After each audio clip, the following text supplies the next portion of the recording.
I've seen you do this twice now. When you come into the room to dial in the amp, I noticed that you turn the pots without even playing. What's going on there? Every amp, generally, if it's like if it's something like this, which has a lot of knobs, I can't do that. Okay. If you give me one of those things, which is volume and tone, 2 o'clock.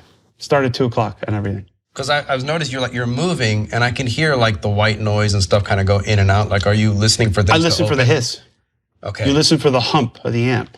It's once you'll hear it hit peak velocity, and it's just a little hump and the hiss, and you go, okay, that's where we're at. All the way up, sometimes it's too compressed.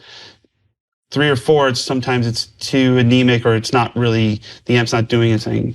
But between 12 noon and 2 o'clock, that's as loud as the amp will get. Right. I just had this discussion online with people that are going, I wish I could just, play my little amp, like my sound guy doesn't let me play past 3. I'm like, well, 3 on an amp generally is just as loud as 2 o'clock. It's just cleaner. There's not much more perceived volume. I mean, the amp is as loud as it's going to get around 4, 5, and 6, or 2 o'clock.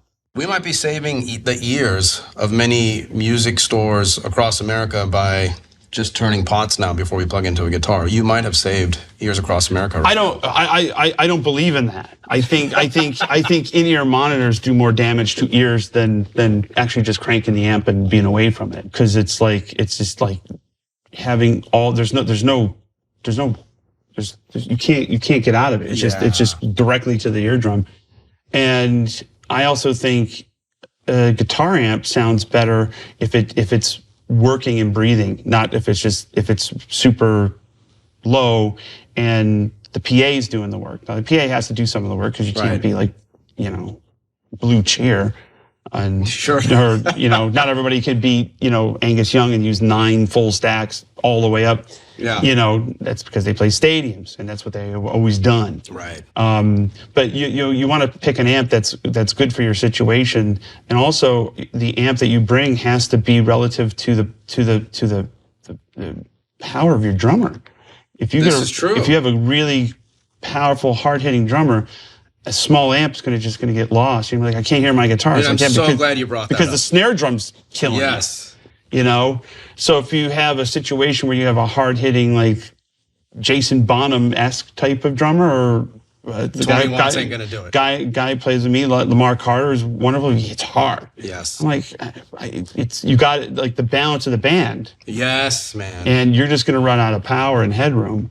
But conversely, if you're playing at super low volumes, and it's just context, it's the kind of music you're playing. If you're playing very light, ethereal singer-songwriter stuff, you don't have to.